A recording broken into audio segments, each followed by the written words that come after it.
Olá, meu nome é Ney Herman, muito obrigado por permitir que eu entre em sua casa neste momento. Está começando mais uma edição do programa Opinião, aqui na TV Vila Velha, cada vez mais a TV que a nossa gente vê. O tema de hoje, a história da astrologia. Comigo no estúdio da TV Vila Velha está Marcos Kuznick, que é professor de História e também astrólogo. Isso. Professor, obrigado pela sua presença hoje aqui. É um prazer, Ney. Prazer estar com os espectadores aí para falar sobre esse tema, às vezes tão mal compreendido. Obrigado pela sua presença. Nós voltamos em instantes com o programa Opinião. Fique com a gente.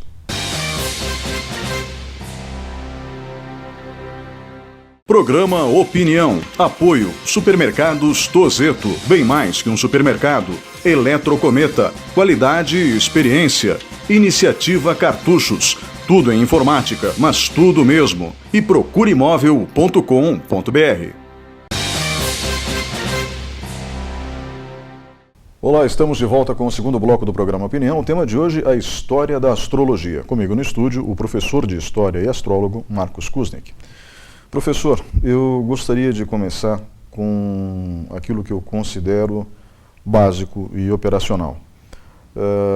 A astrologia, ela se confunde com a própria história da humanidade, na medida em que o homem primitivo se guiava pelos fenômenos naturais e, obviamente, eu acreditava também na observação do céu noturno antigo para poder guiar o seu comportamento padrão, ou seja, aquilo que a sociedade em que ele vivia usava como regra de convivência?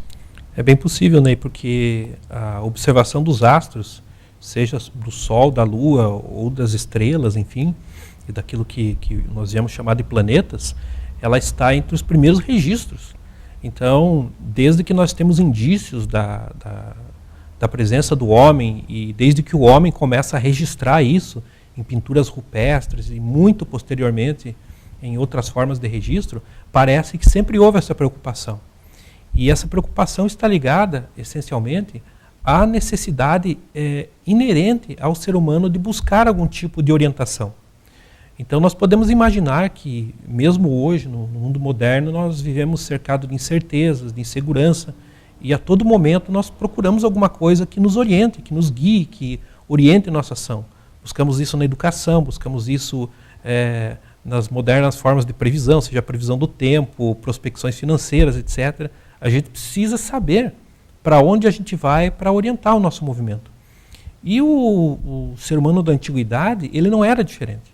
Ele também estava cercado de um mundo de incertezas, de contingências, e ele começa a procurar alguma estabilidade nesse caos aparente. E uma das fontes principais de estabilidade é o movimento dos céus. Porque nós podemos imaginar o seguinte, que embora o clima do dia variasse, embora a comida escasseasse, embora muitas vezes a terra fosse ingrata com quem pretendia cultivá-la, mas uma coisa parecia ser sempre igual a ela mesma, o movimento do céu. O sol nascia da mesma maneira, a lua se movimentava da mesma maneira, os astros da mesma maneira. Então o ser humano volta-se para o céu em busca de orientação e estabilidade. E isso está registrado desde os primeiros momentos em que o ser humano começa a produzir algum tipo de registro pictório.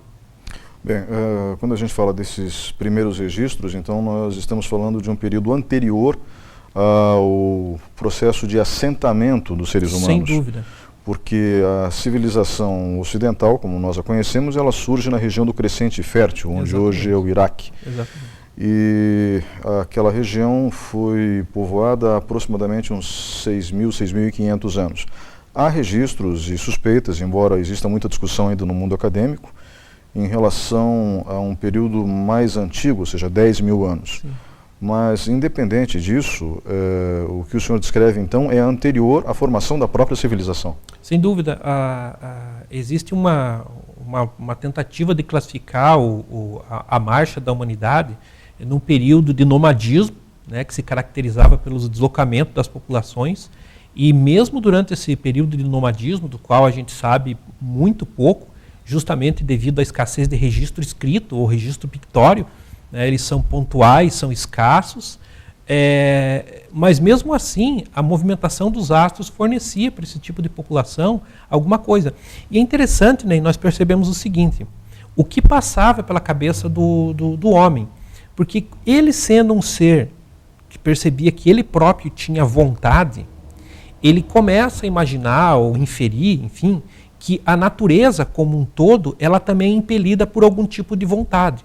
Então o movimento do rio, o movimento dos ventos, o crescimento das árvores e, obviamente, o movimento dos astros parecia ser impelido por algum tipo de vontade.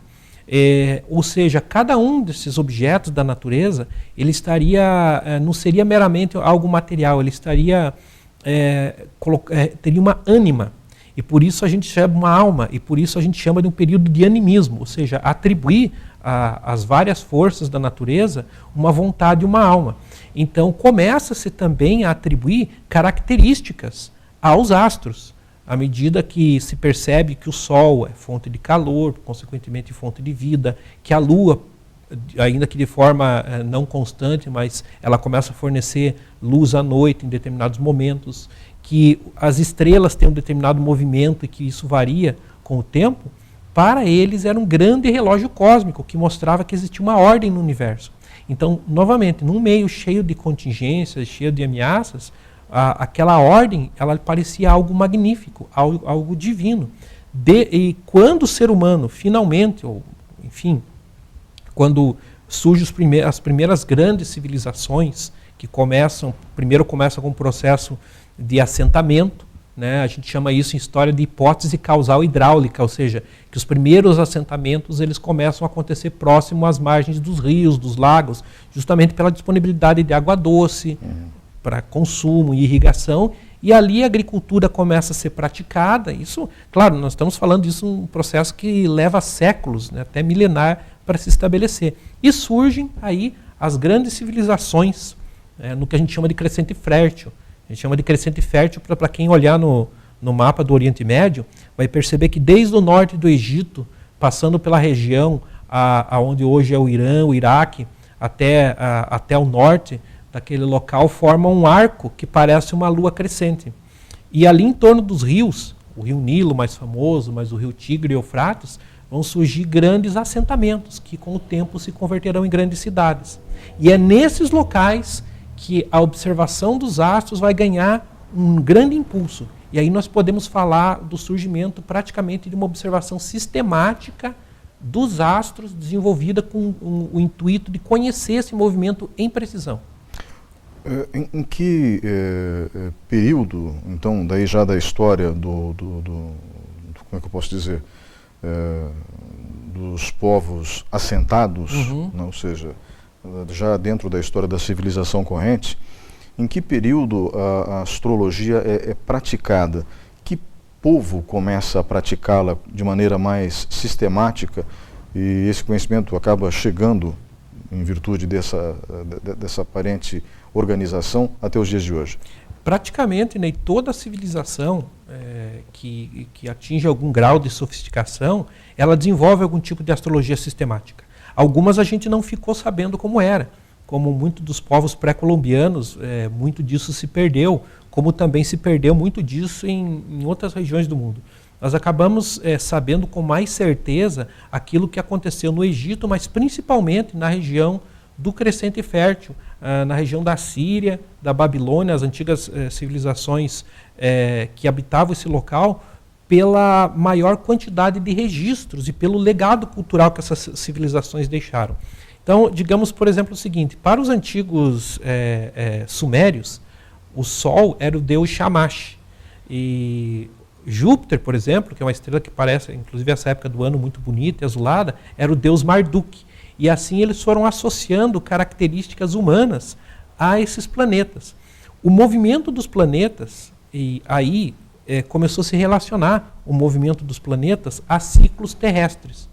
Então, esse conceito de que o que acontecia no reino cósmico, nesse reino de perfeição, nesse reino de estabilidade, refletia-se de alguma forma no reino humano, deu origem à astrologia. Ou seja, se eu conseguir inferir com precisão o movimento dos astros e a forma como eles surgem em determinados momentos, eu posso prever ou compreender melhor acontecimentos de natureza terrena. Essa associação vai se dar de diferentes maneiras ao longo do tempo. E é esse legado que começa com essa observação sistemática no Oriente Médio, que vai passar depois para o mundo helênico, para o mundo grego, e depois para o mundo romano, atravessar a Idade Média e chegar no que a gente consegue, receber outras contribuições, obviamente, e chegar no que a gente conhece hoje como a moderna astrologia. No Oriente e nas Américas também tínhamos a observação dos astros. Sim. Isso de maneira comprovada. Tanto que o calendário maia era mais preciso que o antigo calendário romano. Sim, sim. Nós tínhamos no calendário maia 365 dias. E o período de Bactum, de 5.000 e poucos anos, agora não me lembro bem se é 5.200, mas esses observadores estabeleciam a mesma relação com os astros que esses povos que o senhor acaba de descrever? Sim, ou seja, os povos do Extremo Oriente, do Oriente e os povos das Américas? É interessante que aqui fazer uma distinção, digamos assim, que a astrologia, né, essa observação sistemática dos astros, embora levasse esse nome, ela não tinha apenas como intenção fazer horóscopos, fazer oráculos, né, fazer previsões do tipo o que poderia acontecer na vida da pessoa ou do personagem, embora tivesse essa função também. Mas ela tinha outras preocupações práticas imediatas. E uma delas era assegurar que a observação fosse feita de modo a ter um calendário preciso. Por que isso era importante? Para poder prever as estações do ano, para poder calcular a cheia e a vazante dos rios, para poder calcular os períodos de fertilidade, enfim, isso era muito importante. Se já era de alguma forma importante para uma população nômade, numa sociedade organizada, numa cidades grandes, que chegaram a ter 10, 12, 15, 20 mil, dizem que quando os registros de que quando os invasores espanhóis chegaram às Américas, né, chegaram à cidade de Tenochtitlán, no México, hoje no local onde é a cidade do México, a cidade tinha 400 mil habitantes. Né, só era uma das maiores cidades do mundo, não tinha, talvez só rivalizasse com Constantinopla à época. Então a gente pode imaginar o que era administrar uma cidade de 400 mil habitantes. Então, desses grandes centros urbanos, a astrologia, que depois vai se converter em astronomia, um dos braços da astrologia vai se converter na astronomia, que hoje é uma ciência que tem uma outra fundamentação, ela é essencial para gerenciar a vida da cidade, né, para gerenciar a economia do país. Por isso ela vai ser de fundamental importância, não só no campo da previsão, mas no campo da criação de instrumentos que pudessem, enfim, ajudar na administração geral da vida. Uhum. Então, pelo que eu posso entender, principalmente na agricultura era vital. Sem dúvida.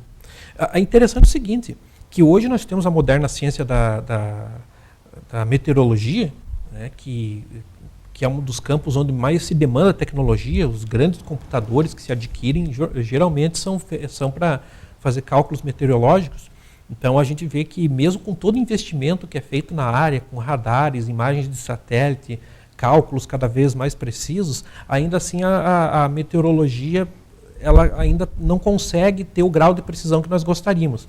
E, à época, a meteorologia e a astronomia estavam de alguma forma ligados. Por exemplo, Johannes Kepler, grande astrônomo, mas ele era astrólogo acima de tudo, vivia disso. E um grande interesse dele era todos os fenômenos celestes e uranianos, como a gente fala, fenômenos do céu. Então, uma das grandes ocupações dele é fazer uma espécie de meteorologia, que à época, claro, era feito com outros parâmetros, mas que também se servia da astrologia para que pudesse ser feita. Mas isso, Ney, era feito desde as civilizações mais antigas. Né? A tentativa de compreender os ciclos do tempo era fundamental. Tanto a gente vê os próprios relatos bíblicos, né, como a história de José, onde ele, por meio de um sonho, ele prevê os 7 anos de fartura no Egito e depois os 7 anos de escassez, como foram fundamentais esse relato bíblico e mostra o quão valioso era esse tipo de informação, mesmo para um estado gigantesco e poderoso como era o Egito, há 1.400 anos antes de Cristo, mais ou menos, quando esse evento teria acontecido. Uhum. No Oriente, os povos já eram organizados a esse ponto também? Sim, hoje nós temos registros, né, arqueológicos que mostram que várias técnicas matemáticas foram desenvolvidas na Síria e posteriormente na Babilônia para ter a capacidade de prever o movimento dos astros. É uma coisa muito mais assim, difícil do que se parece, devido às órbitas não serem perfeitamente circulares, a tentativa de explicar alguns movimentos erráticos que não encontravam muito bem o modelo, e esse foi um esforço fundamental para se entender o movimento dos céus. Tanto que o observador dos céus, o astrólogo e o sacerdote eram figuras que se confundiam nesse momento. E em regiões como China, Japão...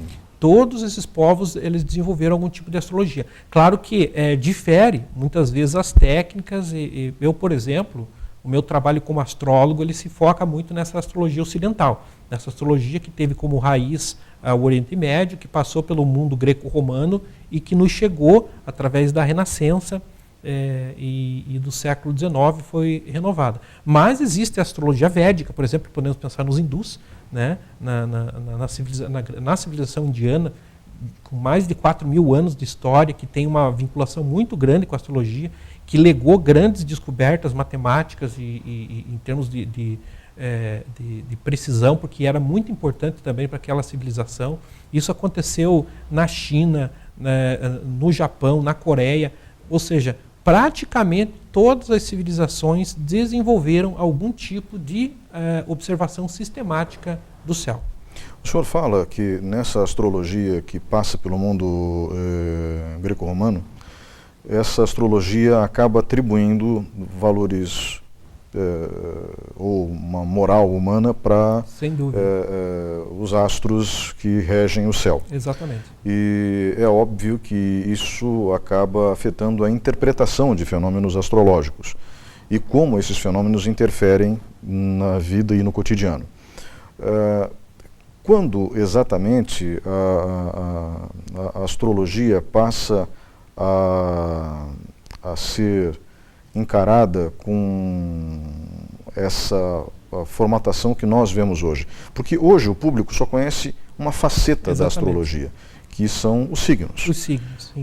Aliás, já aproveito aqui e encaixo uma pergunta, se fala muito na 13ª casa zodiacal, que seria a casa da serpente, mas isso dentro da astrologia ocidental.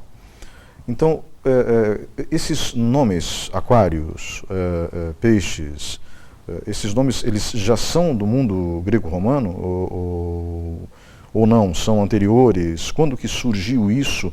E daí na sequência nós vamos explicando ao longo do programa o quão grande é a astrologia e como vai além desse universo.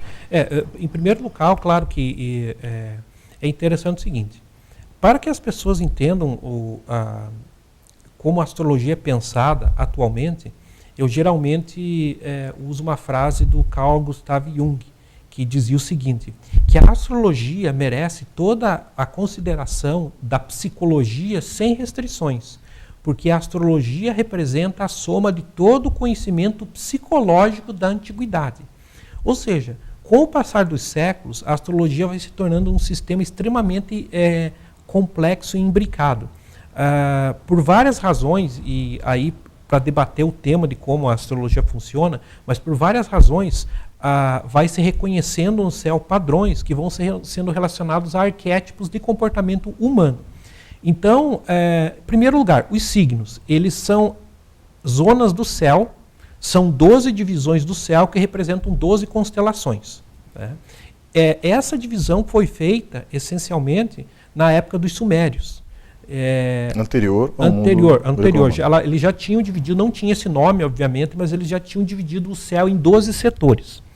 Esses 12 setores acabaram passando para a nossa herança cultural como divisões legadas do mundo grego.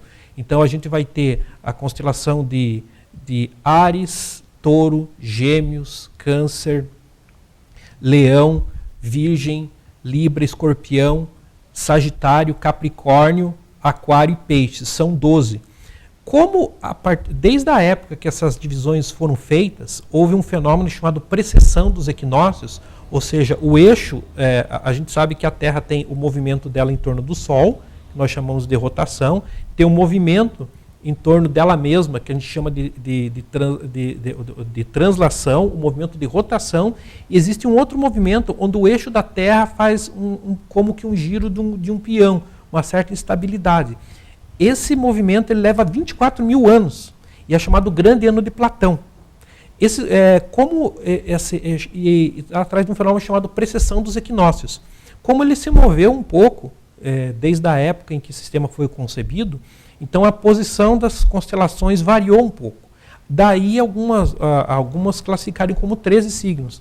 Mas para a astrologia isso não importa, porque o que interessa foi a relação entre essas constelações e os arquétipos humanos. Ou seja, nós temos 12 tipos humanos ideais, ou seja, ideais no sentido puros.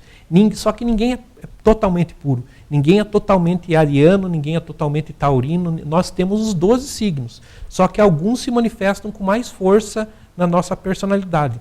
E daí a astrologia ser, no fundo, um grande tratado do funcionamento da natureza humana. Depois, além desses 12 signos, agrupados em 4 grupos de 3 signos, nós temos 3 signos representando o elemento fogo, 3 signos representando o elemento água, 3 signos representando o elemento ar e 3 signos representando o elemento terra. Em cima dessa variação, nós temos a posição dos planetas, que são os astros que se movem no céu. Quais são esses astros? Nós temos as estrelas fixas, é aquele que quando nós olhamos à noite, nós vemos a abóboda terrestre, celeste se movendo como um todo.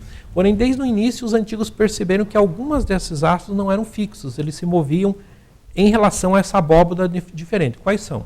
Os luminares, o Sol e a Lua. E depois nós temos uma estrela que não é uma estrela, um planeta, porque ela vai mudando de posição em relação às outras, que é Mercúrio, com seu movimento rápido, então ele é associado ao mensageiro dos deuses, à rapidez, à celeridade, é associado na astrologia ao plano mental. O planeta Vênus rege a escrita, a fala, rege o jornalismo, rege a contabilidade, rege o comércio. Aí nós temos a estrela Vênus, também sempre muito próxima do Sol, com o seu brilho prateado, que representa, no mundo greco-romano foi associada a deusa Vênus, representa o luxo, o conforto, representa o romance, o amor, representa como nós somos gostados, como nós seduzimos os outros.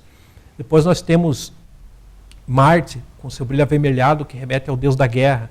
Na astrologia, Marte representa o ímpeto, a liderança, também representa acidentes, representa onde nós gastamos nossa energia. Júpiter, também com seu brilho azulado, ele é o rei dos deuses, então é como se fosse um segundo sol. É um elemento que é associado à boa sorte, à abundância. De uma forma negativa, representa o esbanjamento, representa o desperdício. E Saturno, o mais lento de todos, ele é associado ao velho, é associado àquilo que demora, é associado a um professor severo, à figura do pai e autoridade. Ou seja, então, quem nos assiste pode pensar a quantidade de combinações, porque esses planetas vão mudando de posição em relação aos signos. Então, uma pessoa, no seu mapa astrológico, o mapa astrológico é a fotografia do céu feita, um gráfico que representa a posição do céu no momento que a pessoa nasceu. Ela pode ter Mercúrio, que representa o seu pensamento, no signo de Peixes, que representa um arquétipo de uma pessoa mais sonhadora. O que isso significa? Significa que o pensamento daquela pessoa tende a ser mais artístico, mais totalizante, que busca mais uma síntese, que tem uma certa dificuldade de se concentrar em detalhes. Diferente, por exemplo, dessa pessoa ter, por exemplo, Mercúrio em Virgem, que mostra um pensamento detalhista, minucioso, né, voltado às questões mais pontuais. Então, o conjunto da astrologia, desde que ela era feita apenas para poucas pessoas, os horóscopos eram feitos para reis. A gente pode pensar o seguinte, que quando se fazia um horóscopo de um rei, você estava fazendo de toda a nação, porque justamente, muitas vezes, o destino da nação estava atrelado ao destino do rei, do soberano.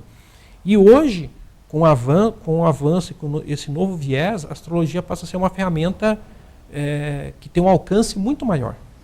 O senhor, no começo da sua explicação, disse que Vênus rege a comunicação. Vênus ou Mercúrio? Mercúrio. Mercúrio rege então a comunicação. Então, no começo da sua fala, quando o senhor relacionou Vênus, era na realidade Mercúrio. Mercúrio. Então, depois Vênus, exatamente. Vênus. Uhum. Então, com essa tradição greco-romana, cada um desses planetas ele vai ser associado a algum tipo de divindade, e as propriedades relacionadas com elas têm uma correspondência com o indivíduo. O Sol, no mapa astrológico da pessoa, representa o ego daquele indivíduo, onde ele realmente quer estar. Como o mapa astrológico ele é dividido em 12 setores, que nós chamamos de casas astrológicas, cada um desses setores ele representa um campo de ação da vida do sujeito.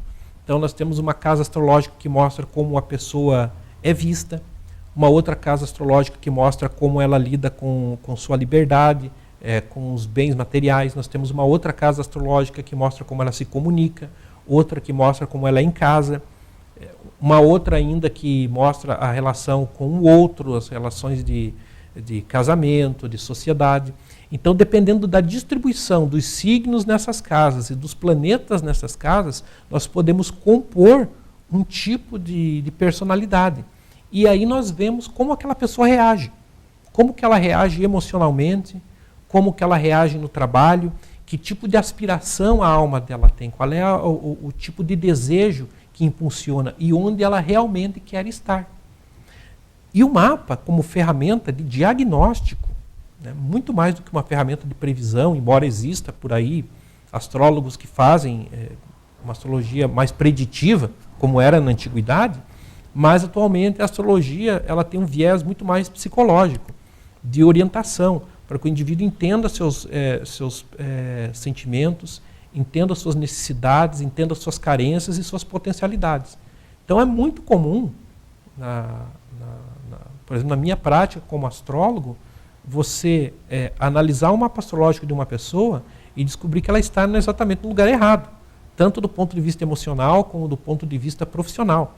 Então, se você pegar, por exemplo, às vezes uma pessoa que tem um mapa astrológico que dá indicações muito favoráveis de que ela seja, por exemplo, um cozinheiro, ela pode até ser um policial. Até pode ser um bom policial, mas talvez fosse melhor cozinheiro. Uhum. É aquilo que talvez alimentasse ela do ponto de vista motivacional. E assim vai, né? Então, e o que está por trás disso? Muita gente se pergunta, pode dizer, mas professor Marcos, espera aí. O Carl Sagan, que é um cara que eu admiro muito, para quem nos assiste aí da minha geração, talvez lembre que lá nos anos 80, no meio dos anos 80, passou na TV aberta o seriado Cosmos, do Carl Sagan, se não me engano eram uns 11 ou 13 episódios. E o Carl Sagan era um cientista americano que ele fez uma verdadeira cruzada no sentido de vulgarizar a ciência, né? Ou seja, de tornar a ciência mais acessível para as pessoas. E ele fez essa série maravilhosa, teve um impacto muito profundo, onde ele explicava o funcionamento do universo, princípios da física, da química, de uma forma poética, trilha sonora do Vangelis, né? Então era incrível. Só que o Carl Sagan entendeu muito mal a astrologia. Ele diz num livro dele o seguinte, que a astrologia não pode funcionar. Porque quando ele nasceu, Marte, por exemplo, que estava nascendo no horizonte, não tinha nenhuma influência sobre ele, porque ele nasceu numa sala fechada. Então a luz de Marte não podia atingi-lo. E mesmo o campo gravitacional de Marte era totalmente desprezível. O obstetra tinha mais campo gravitacional na sala do que Marte naquele momento. Então ele perguntava como que Marte podia me afetar naquele momento ou mesmo agora. Isso o senhor responde daqui a pouquinho. Nós vamos para um breve intervalo e voltamos em instantes com o programa Opinião.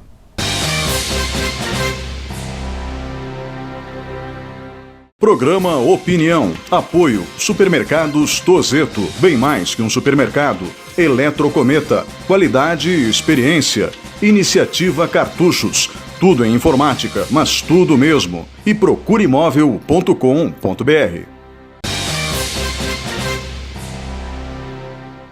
Olá, estamos de volta com o terceiro bloco do programa Opinião, falando hoje sobre a história da astrologia. Comigo no estúdio, o professor de História e astrólogo Marcos Kuznick. Professor, o senhor é um homem de ciência. Eu ia justamente chegar na parte da divisão entre a astrologia e a astronomia. Os astrônomos, inclusive, nem gostam de lembrar que a astronomia nasce, sim, da astrologia.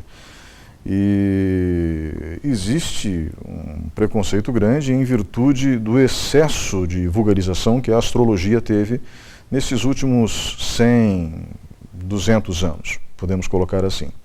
O senhor termina o bloco anterior, ou terminou o bloco anterior, melhor dizendo, falando de alguém que o senhor, que é um homem de ciência, admira profundamente, que é o Carl Sagan, e da série Cosmos, dos anos 80, refeita recentemente, também com o mesmo brilhantismo, e Carl Sagan foi extremamente generoso com todas as pessoas, porque ele traduziu a ciência física, química, astronomia, de uma forma que fosse razoavelmente inteligível para o público médio.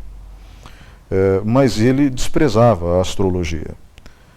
E, na sua opinião, ele não tinha compreendido bem. E o senhor mencionava uma parte de um livro que ele escreveu. Isso. Gostaria que o senhor retomasse essa história para o público que está nos acompanhando. Então, o Carl Sagan, ele entrou numa cruzada. É interessante entender o contexto da figura do Carl Sagan e da militância dele em prol da ciência. Para o horror do Carl Sagan, ele tinha testemunhado essa falha grotesca no sistema educacional americano, à época, né, norte-americano, estadunidense da época, onde ele dizia, poxa, como é possível que pessoas se apeguem a certos conhecimentos considerados supersticiosos, e uma pesquisa da época mostrava lá que uma percentagem enorme dos americanos não compreendia que a Terra girava em torno do Sol, isso a gente falando de uma nação preponderante em termos de ciência e tecnologia, e ele entrou nessa cruzada. Um dos alvos dele foi tentar derrubar conhecimentos que ele considerava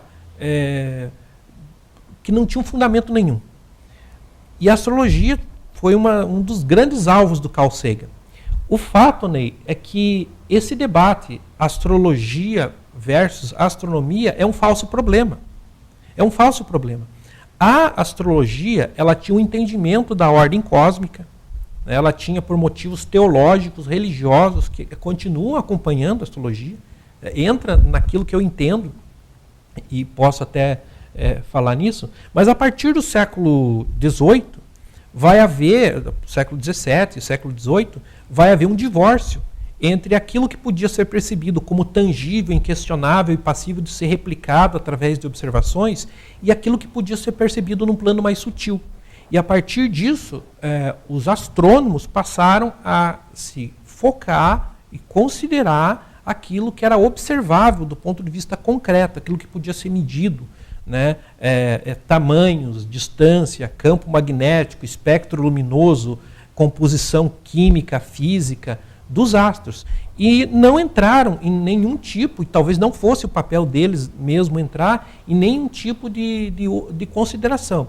Isso redundou que nós tivéssemos pessoas que negassem de forma peremptória que os astros tivessem qualquer outra influência sobre a Terra daquela, né, que podia ser mensurada através de instrumentos físicos, né?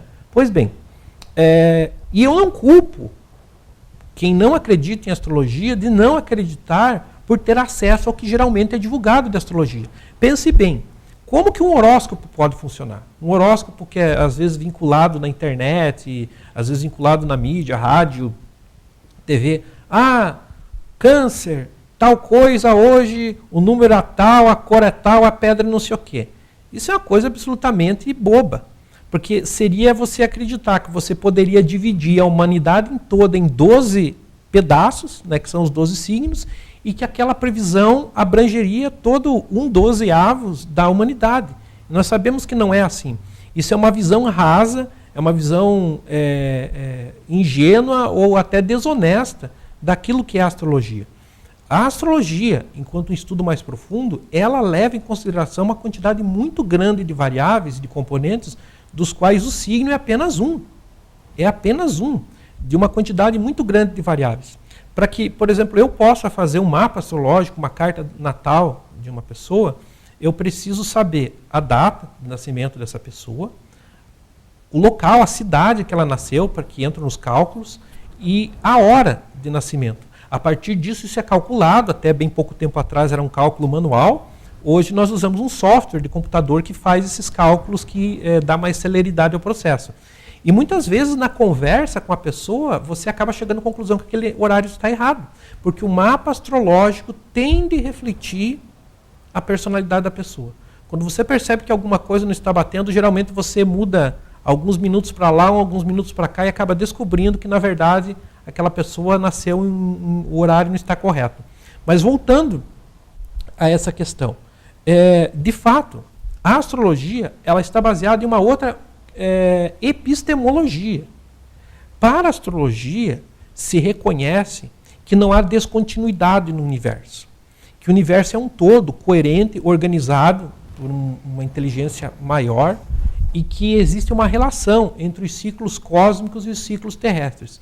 Na minha interpretação, não é que venha alguma influência do planeta Marte e vá... Não, os astros são como os gigantescos ponteiros de um relógio cósmico. Há uma antiga lei hermética, né, baseada no esoterismo, no hermetismo, que diz o seguinte: o que é em cima é como o que é embaixo, e o que é embaixo é como o que é em cima. Ou seja, ao observar os ciclos cósmicos, de alguma maneira, eles se refletem nos ciclos pessoais, nos vários níveis, né? Hoje é possível, por exemplo, fazer um mapa astrológico do Brasil, e olhando o mapa astrológico do Brasil, ele é perfeitamente coerente com o momento que nós vivemos hoje, político do país. E quando nós observamos o mapa de uma pessoa, geralmente não se faz previsões de uma forma tão restrita como se fazia antigamente, mas você pode perceber os ciclos das pessoas, pode perceber períodos onde ela profissionalmente está mais inspirada, período onde ela, emocionalmente ela está mais sensível, períodos onde é mais favorável para determinadas atividades. Isso são ciclos naturais das pessoas. Então, a astrologia, nesse sentido, como eu disse, o Carl Sagan, apesar de todo o respeito que eu tenho por ele, pelo trabalho incrível que ele fez, no sentido de levar a ciência ao público médio, ele não levou em conta esse aspecto da astrologia, que era o aspecto psicológico e o aspecto da tradição, até teológica e esotérica da astrologia.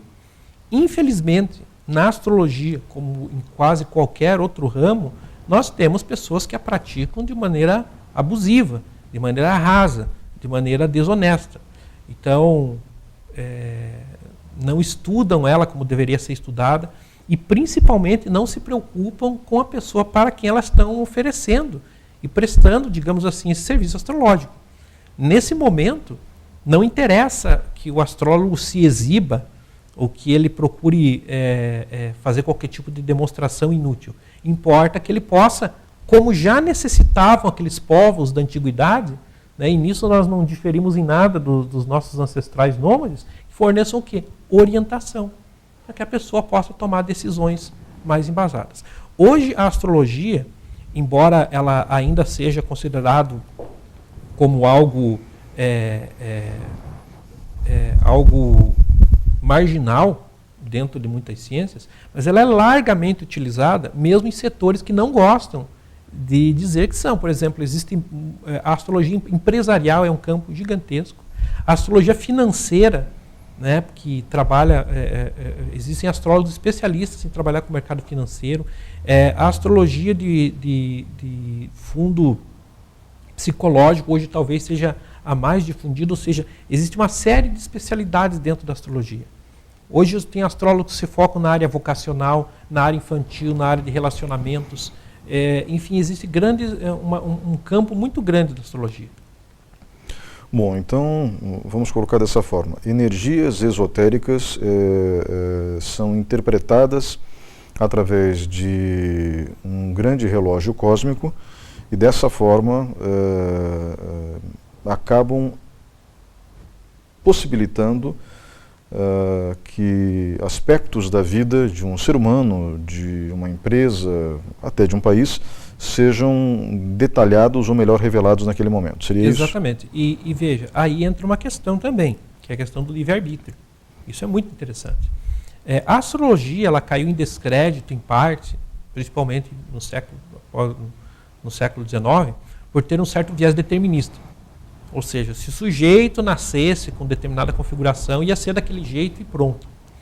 Hoje nós sabemos, porque a astrologia também se enriqueceu, a astrologia está em desenvolvimento ainda. Também não é, como qualquer outro ramo do conhecimento humano, a astrologia também se desenvolve.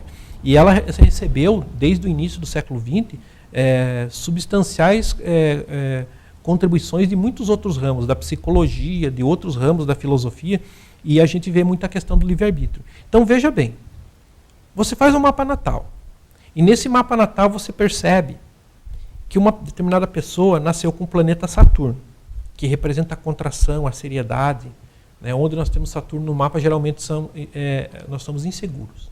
Que essa pessoa nasceu com o planeta Saturno na 5ª casa astrológica, que é uma casa que lida com a sexualidade. Liga com a sexualidade, com a diversão. Obviamente que essa pessoa tem uma certa retração, ela é tímida.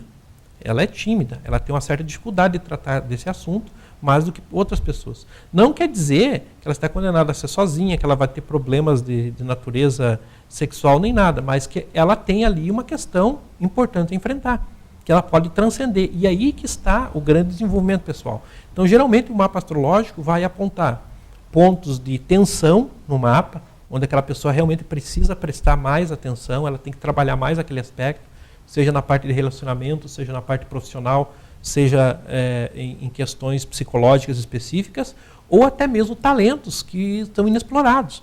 Muitas vezes você vê pessoas com muitas facilidades que até aquele momento não floresceram na vida da pessoa, e que, se ela prestasse mais atenção nela mesma, ela poderia desenvolver aqueles talentos, aquelas capacidades. Então, nesse sentido, o que acontece é o seguinte, Ney, não existe, infelizmente, quem trabalha no campo da psicologia e em planos, em qualquer tipo de terapeuta que procure ajudar uma pessoa no plano emocional, no plano vocacional, etc., alguma coisa que se faça um exame muito objetivo. Se você está com colesterol alto, o médico chega lá, tira teu sangue, manda pelo laboratório e te dá objetivamente uma resposta. No campo das emoções, dos relacionamentos, das aspirações, isso é muito mais difícil de diagnosticar. E a astrologia se propõe a ser uma ferramenta também de diagnóstico. Ou seja, muitas vezes, ao fazer um mapa astrológico, você consegue, de uma forma muito rápida, perceber certas questões que podem levar essa pessoa a tomar certas decisões. Eu não sou, por exemplo, profissional da área de saúde. Então, muitas vezes você percebe determinados tipos de desequilíbrios, certas tendências. É claro que você pode recomendar vivamente para essa pessoa que procure um profissional, né, qualificado nessa área, um psicólogo, um terapeuta, para tratar certas questões. Né? Como também você pode perceber certas questões vocacionais e também recomendar para essa pessoa que preste atenção nisso, que procure se informar, que procure investigar. Geralmente, o mapa astrológico ele é um espelho. E o astrólogo ele tem que estar pronto a fazer essa leitura, que, como eu falei, leva muitos elementos, não é só o signo, é o signo, a posição dos planetas, o ângulo que os planetas fazem entre si, as casas astrológicas. Então, são muitos elementos a levar em consideração. Bem, se o cálculo fosse manual, quanto tempo levaria para fazer um mapa astrológico natal? Natal, geralmente, quando isso era feito astrológico, o astrólogo ele precisa, primeiro, para poder fazer o mapa, ele precisa de um livro que a gente chama de Tábua de Efemérides. Apesar de ser nome Tábua de Efemérides, porque vinha justamente dos antigos que anotavam aquilo numa tábua de barro, mas é um livro que parece uma lista telefônica. Talvez quem esteja nos vendo nem saiba mais o que é uma lista telefônica, mas enfim, é um livro bem grosso. E ali está a posição dos planetas. Então eu vou fazer o mapa do Ney Hermann. No dia que o Ney nasceu, Mercúrio estava a 26 graus de Sagitário, a Lua estava a 12 graus de Câncer. E geralmente era um processo que levava de 1 hora e pouco. O problema é que muitas vezes, isso acontece muito na nossa prática, quando você vai encontrar com a pessoa, puxa, passei a hora errada, não era essa hora. Aí você tinha todo esse trabalho. Hoje não. Existem softwares que já têm essa tábua de efemérides embutida no programa, você entra com os dados e o software calcula. E isso permite que você corrija horários. Geralmente você pergunta, que horas você nasceu? A pessoa fala 7h30, 16 horas. Ninguém nasce em horário redondo, né? Mas é arredondado. E geralmente, ao conversar com a pessoa, você consegue corrigir o horário algumas vezes. E também, com o computador, é possível fazer muito rápido o cálculo, por exemplo, de comparação de mapas astrológicos. Porque eu posso comparar o mapa astrológico de uma pessoa, por exemplo, com um sócio, com um cônjuge, com o filho, e mostrar como que é a interação dessas duas pessoas. Entre o mapa de uma empresa, por exemplo. As empresas usam muito isso. Não para contratação de funcionários no cotidiano, mas para contratar um administrador, um sócio, né, um um executivo, muitas vezes isso é feito. É comparado o mapa astrológico dessa pessoa que vai integrar aquela coletividade com o mapa daquela coletividade e ver os pontos de confluência e os pontos de tensão do mapa. O que eu lhe perguntar é o seguinte: o senhor acabou de... A gente falou muito em mapa astrológico natal. Natal, isso. Mas o mapa astrológico ele pode ser feito para qualquer fase da vida, não é isso? Sim. O mapa astrológico natal, ele mostra a posição do céu no momento do nascimento da pessoa. Então nós entendemos que aquele padrão, ele tende a ser seguido durante toda a vida. Porém, os planetas continuam em movimento. E a interação da posição com a posição original vai revelar os chamados trânsitos.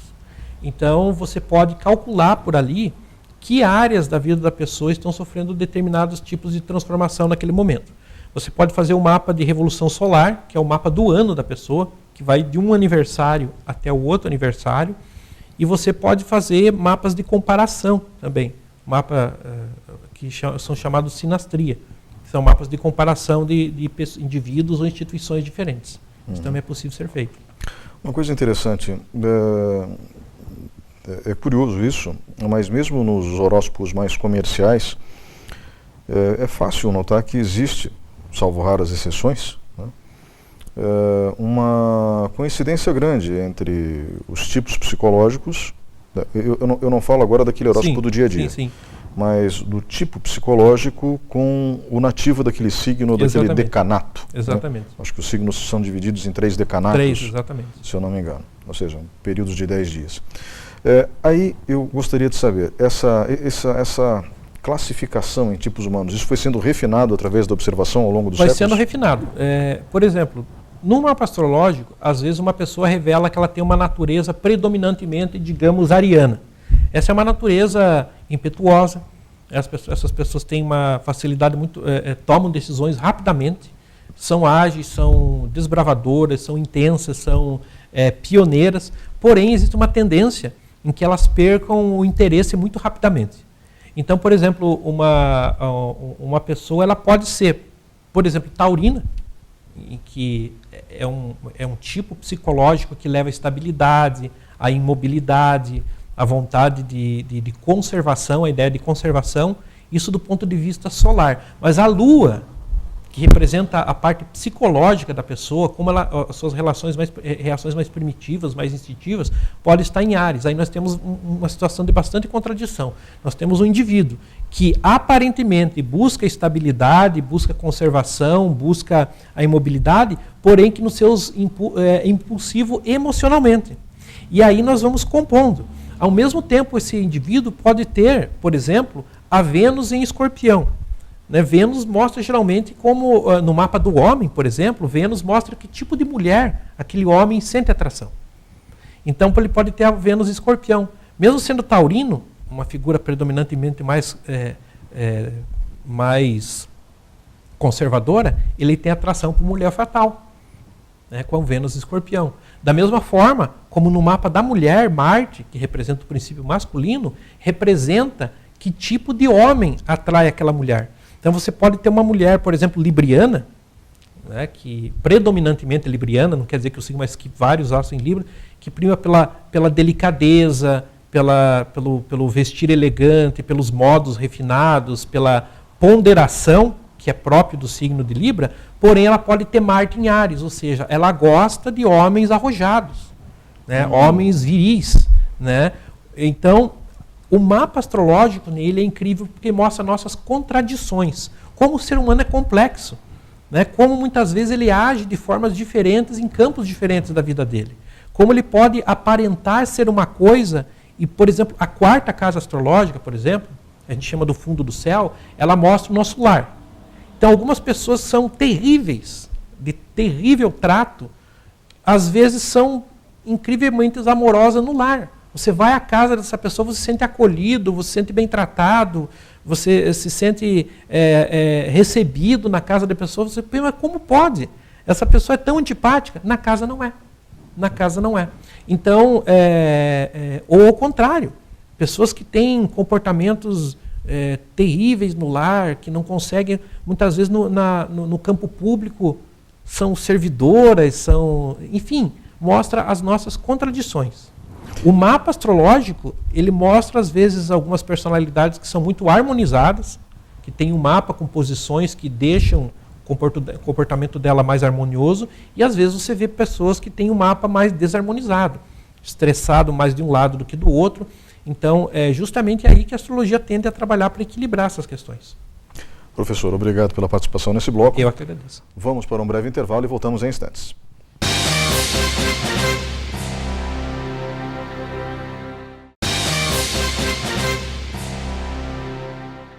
Olá, estamos de volta com o quarto e último bloco do programa Opinião. O tema de hoje, a história da astrologia. Comigo no estúdio, o professor de História e astrólogo Marcos Kuznick. Professor, o que o senhor nos revelou hoje demonstra um grau de complexidade que vai muito além do que as pessoas imaginam estar conectado com a astrologia. E principalmente o senhor esclareceu uma dúvida fundamental. Os astrólogos não tentam, de maneira alguma, fazer a leitura científica dos céus, e sim uma leitura mais espiritual. Exatamente. A leitura científica fica a cargo de quem estudou para isso, que é o astrônomo. Mas eu gostaria que o senhor aproveitasse agora esses minutinhos finais, esses segundos finais, e dissesse para o público o que o público deve esperar de um astrólogo. Ele deve esperar, em primeiro lugar, que o astrólogo mostre empatia. Eu considero, né, que o meu papel de astrólogo é mais de terapeuta. Então, o astrólogo ele não deve se exibir, ele não deve tentar adivinhar coisas. Né? Isso é interessante. E muitas pessoas vão procurar astrologia achando que o astrólogo vai fazer previsões. E eu não tento adivinhar nada, existe lá toda uma anamnese. Quando você está sentado com a pessoa, você pergunta, você é casado, não é casado, tem filhos, não tem filhos, o emprego está satisfeito, não está satisfeito. Quer dizer, quanto mais informações eu tiver, à luz dessas informações eu consigo interpretar de forma mais competente o mapa. Então a primeira coisa que se deve esperar de um astrólogo é uma pessoa que realmente tenha se dedicado ao estudo da astrologia, o que leva algum tempo. Né? Você não produz um astrólogo de uma hora para outra, é um estudo que leva alguns anos, eu diria, e que esse astrólogo esteja legitimamente preocupado em ajudar essa pessoa na orientação e na análise das suas questões. Então, isso é fundamental. Né? As pessoas devem desconfiar realmente de qualquer tipo de promessa mirabolante, de qualquer tipo de abordagem focada em adivinhações, em vagas previsões, e deve se concentrar em pessoas que estejam preocupadas realmente em verter esse conhecimento, que é ancestral, que é consolidado em algo que possa ser usado de maneira prática e de maneira a tornar aquela pessoa os problemas mais claros. Professor, qual seria o contato, caso alguém tenha alguma dúvida em relação a esse assunto, que obviamente a gente não conseguiu tratar de maneira completa aqui? Olha, as pessoas podem me escrever pelo e-mail Kuznick, kusnick@gmail.com, ou podem entrar em contato comigo pelo telefone ou WhatsApp, que é o 429-8401-3328. Estarei à disposição para conversarmos mais sobre esse tema. Só repetindo o telefone? É 429-8401-3328. Professor, obrigado pela sua presença hoje aqui. E obrigado a você que estava em casa nos acompanhando. Neste programa, nós recebemos todos e falamos de todos os assuntos, porque a humanidade tem várias facetas. Cada ser humano tem várias facetas. Dentro de cada um de nós repousa um universo inteiro de conhecimento a ser explorado. Um grande abraço, até o próximo programa Opinião.